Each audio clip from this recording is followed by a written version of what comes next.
सतनाम हरि हरि हरि।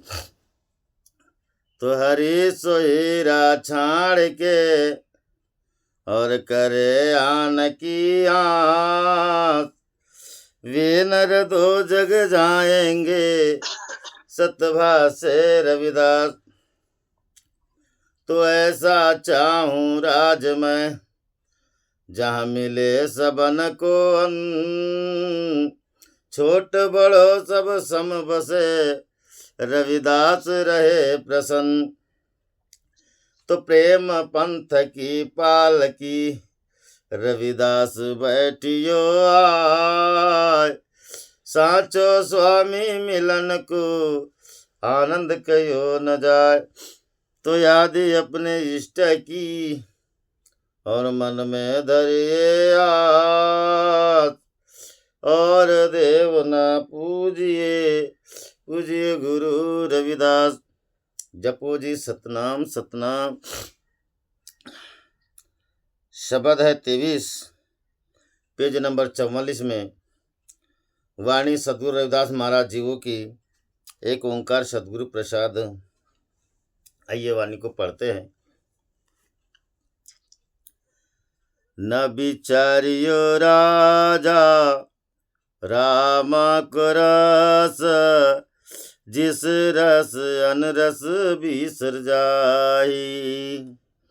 न विचारियो राजा राम को रस, जिह रस अनरस बिसर जाई। दुर्लभ जानम पुनः फल पायो, बिरता जात विवेके। दुर्लभ जन्म पुनः फल पायो, बिरता जात विवेके। राज इंद्र समसर ग्रह आसन बीन, हरि भक्ति कहू की लेखे। हो ना विचार्यो राजा राम को रस, जिह रस अनरस बिसर जाही। जान अजान भय हम बावर, सोच असोच दिवस जाई।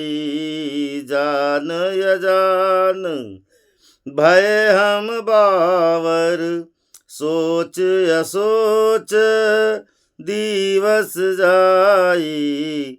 इंद्रिय सबल निबल विवेक बुद्धि, परमारथ परवेश नाई।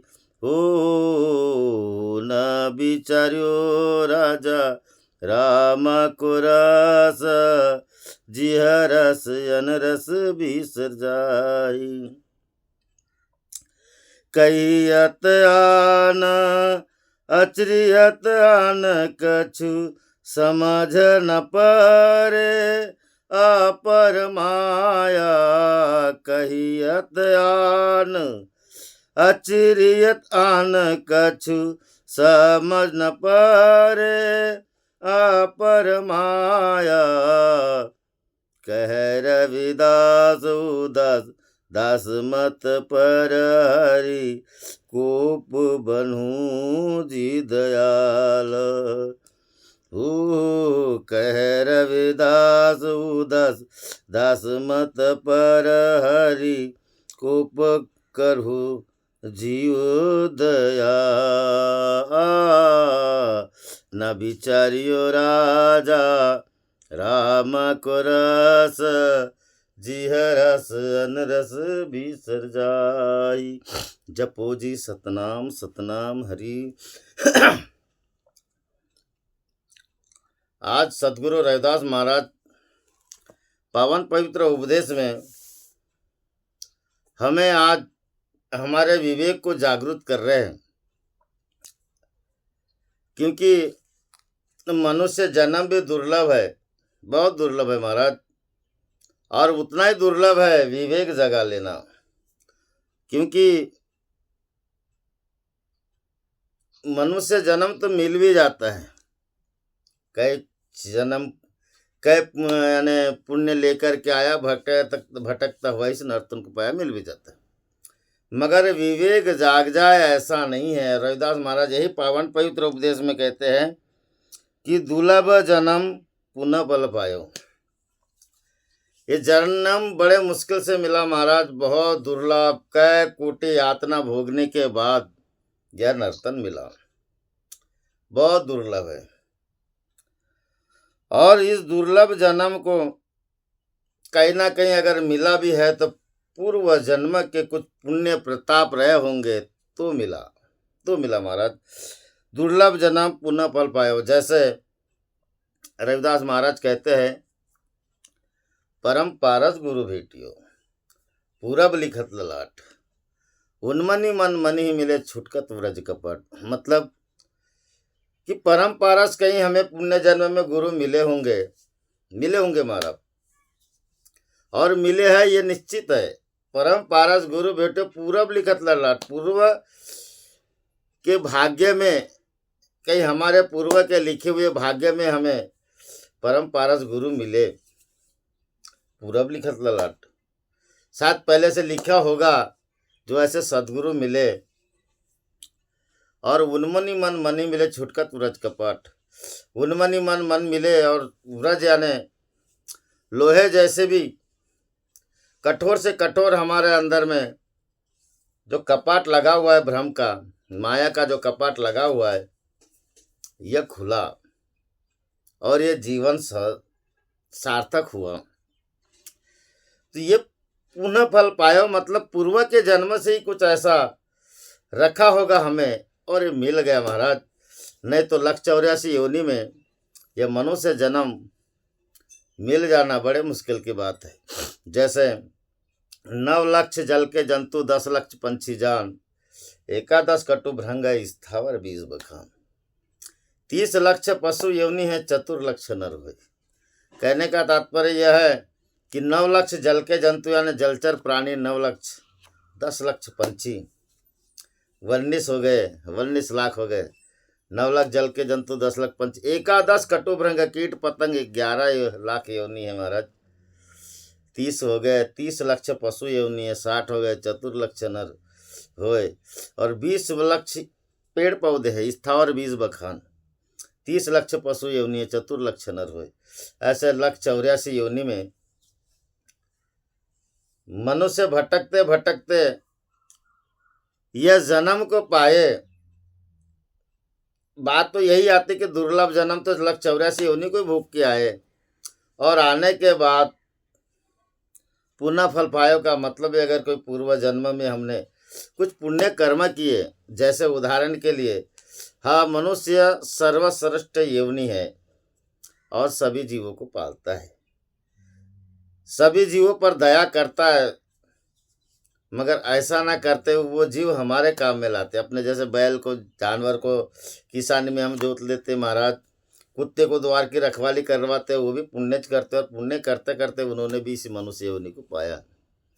मगर जब हमें मनुष्य योनि मिली, रविदास महाराज यही बात कहते कि बिरथा जाते विवेक। मगर हमें जब मनुष्य योनि मिली महाराज तो हम इसको व्यर्थ में खो रहे हैं। रविदास महाराज यही बात कहते हैं कि दुर्लभ जन्म पुनः फल पायो, बिरथा जात विवेक।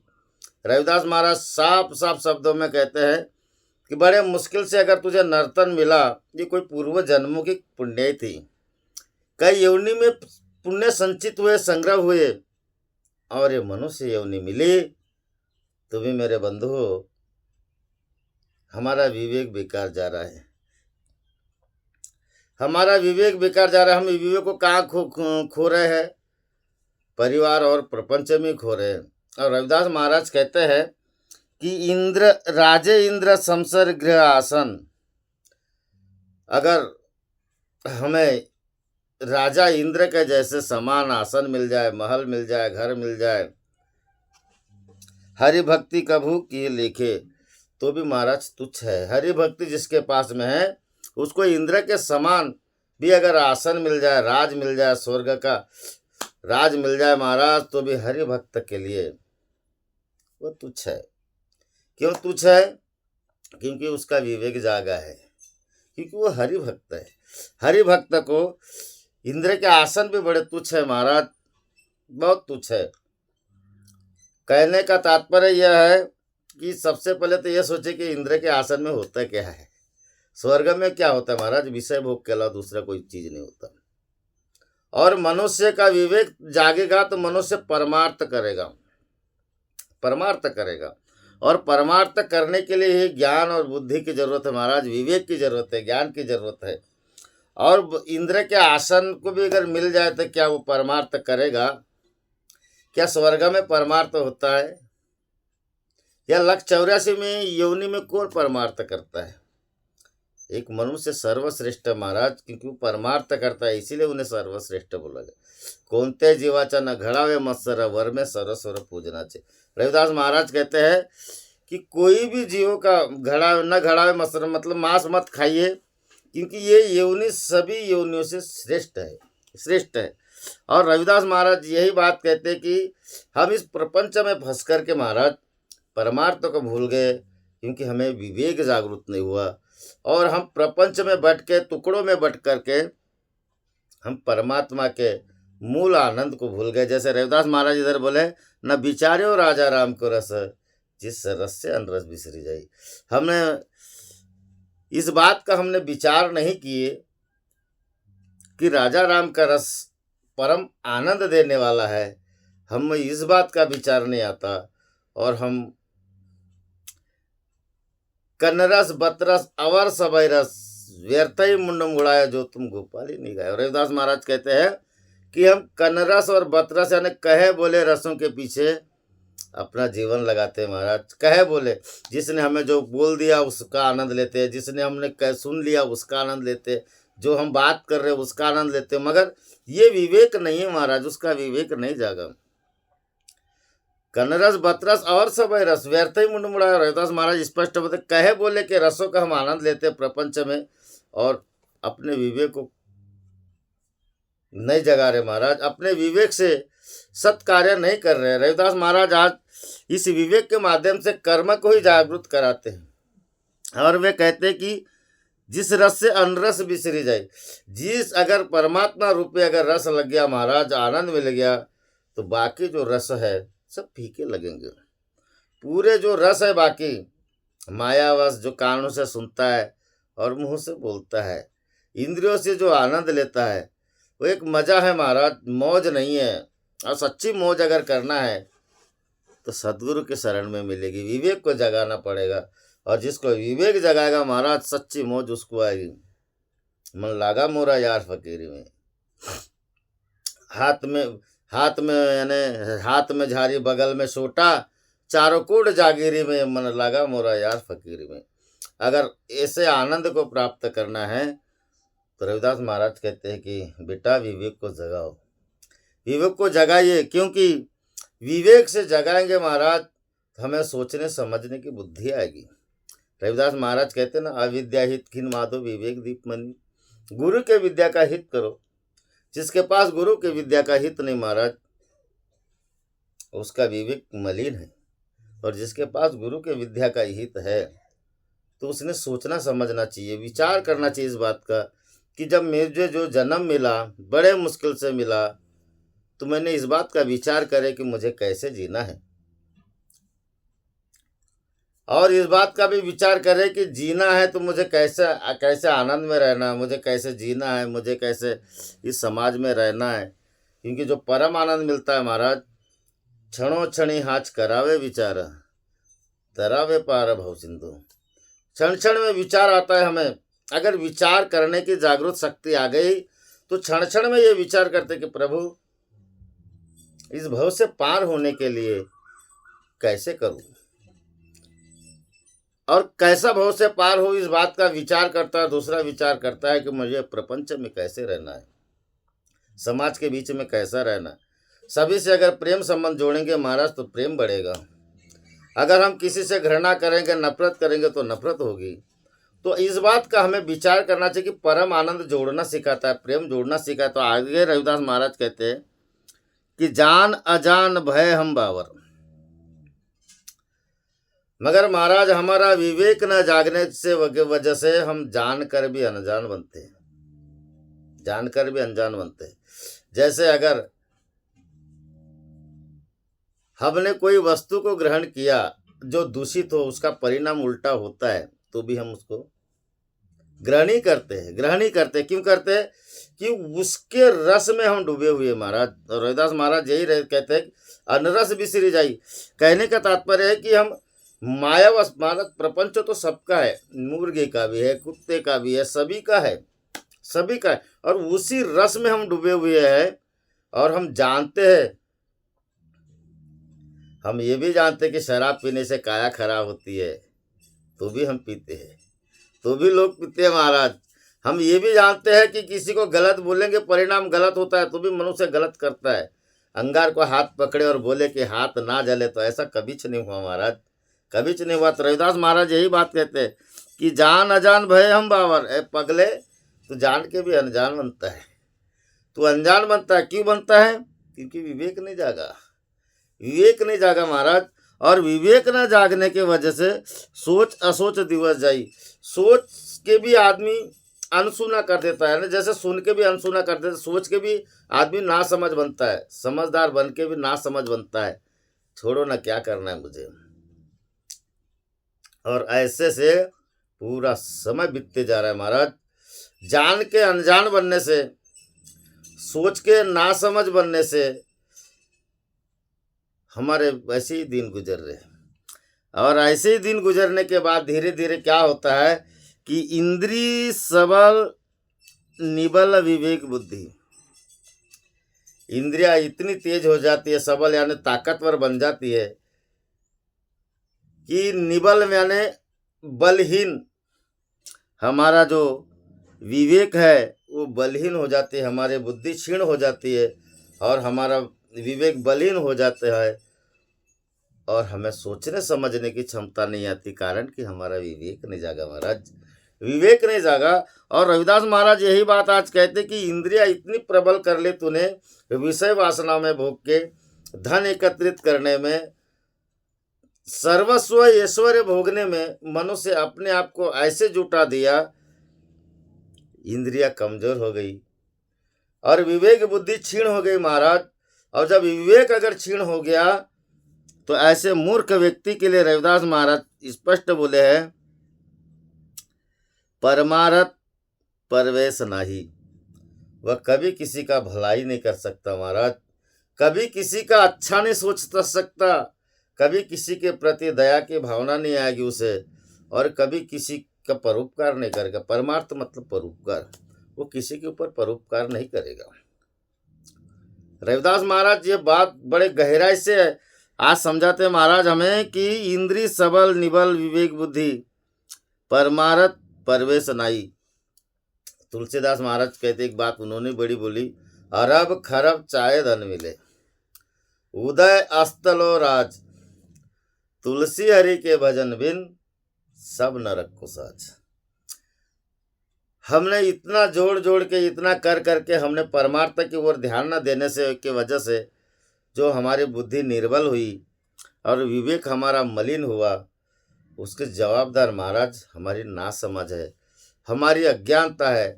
और अज्ञानता होने कारण हमारा विवेक नहीं जागा और हमें जो कार्य करना था परमार्थ, वो न करते हुए हम जीते जी दिख रहे महाराज कि हमको नरक में ही डूब के मरना है। इससे तो साफ जाहिर होता है वो मनुष्य जान, यही रविदास महाराज यही बात को, जान अजान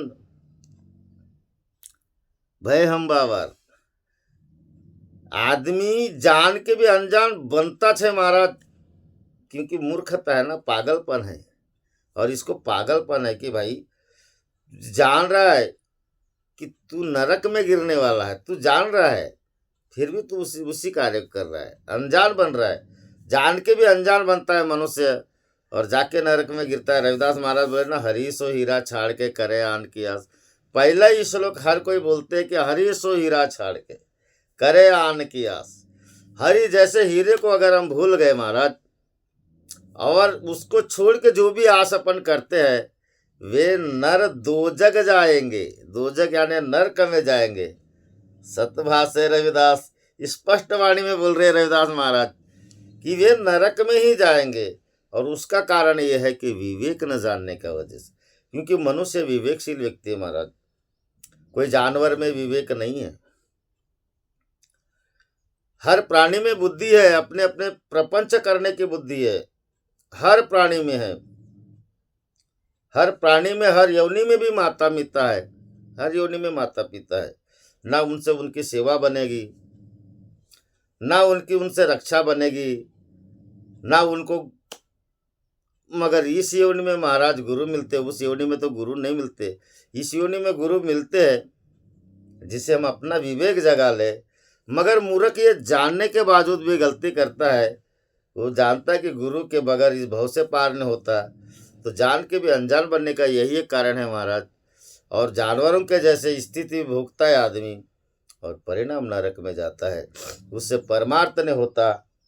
और परमार्थ क्या महाराज? पुण्य परोपकारा पापे ते परपीड़ा आलिक नहीं जोड़ा दूजिया सिंह। तुकाराम महाराज कहते हैं कि पुण्य करना ही परोपकार है, पाप करना अधर्म है। पुण्य परोपकारा पापे ते परपीड़ा, पाप वही है जो दूसरे के को पीड़ा दे, दूसरे को दर्द दे महाराज। ऐसी बात बोलते कि ठेस लगे, वो पाप है। और किसी को आनंद विभोर कर दे, पुण्य है, वो परोपकार है। और परोपकार करना, कोई 184 योनि में सिर्फ एक मनुष्य ही परोपकार करता है, क्योंकि भजन करेगा, सत्संग करेगा, कीर्तन करेगा, गुरु सेवा करेगा, प्रभु बंदगी करेगा, देश की सेवा करेगा, ये सब मनुष्य योनि में होता है महाराज। और ये करने के लिए मनुष्य को विवेक की जरूरत है, ज्ञान की जरूरत है, बुद्धि की जरूरत है। और हमारा ज्ञान और विवेक अगर थक जाए तो रविदास महाराज कहते हैं कि भजन बिना नर है पशु समान। जिसका अगर विवेक नहीं जागा महाराज, वो मनुष्य पशु से भी पशु है। और जिसने सत्संगत कर ली, परमार्थ करने के लिए संतों की संगत कर ली, तो रविदास महाराज कहते हैं सत्संगत मिली रही हो माधव जैसे मधुप मकीरा। हम मखमल तुम मखमल सुहाने, सुपेद सुपियल हम बापुरे जस कीरा। हम मकतूल सुपेद सुपियल हम बापुरे जस कीरा। और वे कहते कि तुम सुपे मखमल सुपेद सुपियल, इस तरह की वाणी है रविदास महाराज की। और हम कीरे के जैसे है, अगर हमें सत्संगत मिल गई, परमार्थ में जुड़ गए महाराज, तो हमारा विकास होगा, विकास, हमारा एक नया जीवन मिलेगा, जिससे हमारा विवेक जागेगा। और बुद्धि का हीन व्यक्ति का कभी विवेक नहीं जागता। रविदास महाराज यही बात को बोले, जिसके इंद्रियों में निर्बल हो गई, विवेक मलिन हो गया, बुद्धि उसकी परमार्थ में प्रवेश नहीं कर सकती। करना तो अलग की बात है। आगे और रविदास महाराज कहते हैं कहियत आन अचरियत आन, कछु समझ न पड़े अपर माया। हम कहियत आन यानी हम कहते हैं महाराज और उसमें विचरण करते हैं। हम जो कहते हैं उसमें कई विचरण करते हैं, मगर हम ये अपर माया मतलब माया भिन्न है, परमात्मा से माया भिन्न है। हम इसका अगर पर्दा खोल के देखें तो हमें परमार्थ करने की बुद्धि आ जाएगी। इस माया का पर्दा थोड़ा हटा के देखे। परमात्मा कहे बोले से परे है परमात्मा, और माया भी कहे बोले कि माया नहीं है, उससे माया भी भिन्न है महाराज। जैसे रविदास महाराज कहते कि संपत्ति विपत्ति पटल माया धन, तामे मगर न हो रोजन। पटल यानी पर्दा, वो पर्दा अगर खोल के देखे माया का, परमार्थ का द्वार खड़ा होता है और उसमें प्रवेश करे महाराज, तो परमात्मा के दर्शन होते हैं। तो हमें परमात्मा के दर्शन के लिए, परमार्थ के द्वार पर, जब गुरुदेव के द्वार पर जाने के लिए, हमें अपना परमार्थ साधने के लिए हमारे अंदर में जो अपर माया का जो भिन्न, माया से जो परे भिन्न पर्दा है, उसको हम हमारा न खुलने की वजह से या हमने न जानने की वजह से हमारा विवेक मलिन है। और रविदास महाराज कहते कि ऐसे मनुष्य को कहे रविदास उदास मत पर हरि। रविदास महाराज कहते हैं कि उदास दास मत पर हरि। वह उदास है, वह दास उदास है। और रविदास महाराज कहते कि प्रभु ऐसे भी अगर उदास दास हो, ऐसा भी अगर कोई विचरण करता हो और ऐसा भी उदास हो, तो कोप का मतलब होता है निर्दय। उसके लिए भी आप निर्दय मत बनना। उस पे क्या करना? करहु जीव दया, उस पे दया करना प्रभु। ऐसे भी निर्बल बुद्धि से बुद्धि वाला भी व्यक्ति उदास हो, अगर वो आपका दास बनना चाहे तो आप उसे अपना लेना। हम सर दीन दयाल न तुम सर, अब पत यार क्या कीजिए। कहे रविदास उदास दास। रविदास महाराज कहते कि ऐसा भी कोई उदास हो, अपने जीवन से थका और हारा से हारा व्यक्ति भी अगर उदास हो और सदगुरु की शरण में चले जाए, तो सदगुरु उस पर कोपायमान यानी निर्दयी नहीं होते, ऐसे भी जीव पर दया करते हैं और उसका विवेक जगा देते हैं महाराज। और उस विवेक से वो अपने जीवन को परमार्थ में लगा के धन्य कर सकता है। ये रविदास महाराज 100% गारंटी से बात कहते हैं महाराज, क्योंकि हम सर दीन दयाल तुम सर। क्योंकि वो दाता दयालु है, वो दयालु है। गरीब निवाज गुस्सैया मेरा माते छत्र धरे। उसके शरण में अगर चले जाए, वो गरीबों को निवासता है महाराज। और उसकी कृपा हो गई, उसकी दया हो गई और माथे पे हाथ रख दिया, आपको सुयश प्रदान करते, माथे पे छत्र प्रदान करते महाराज। एक बार उनके पास शरण में जाने की बुद्धि आ जाए और अपना विवेक जगा ले। अगर जिसने ऐसा विवेक जगा लिया महाराज, अभाग्य उसके सदगुरु के शरण में जगह मिल गई। जिसको सदगुरु के शरण में जगह मिल गई महाराज, भगवान की ताकत नहीं है आपको ठुकरा देना, वो गले लगा लेंगे और वो अपना बना लेंगे। आपका विवेक जाग जाएगा, आप सत्कर्म करोगे, परमार्थ करोगे। और परमार्थ ही मनुष्य के जीवन की मूल पूंजी है। उस पूंजी को रामधन से जोड़कर अपना जीवन धन्य करोगे। बोलिए जगत गुरु सदगुरु रविदास महाराज की जय। बोलो सच्चिदानंद सदगुरुदेव भगवान की जय। बोलो परम पूज्य बाबा झाड़ूदास की जय। जय गुरुदेव, धन गुरुदेव। जो भी बोलने में गलती होगी प्रभु क्षमा करोगे। जय गुरुदेव, धन गुरुदेव।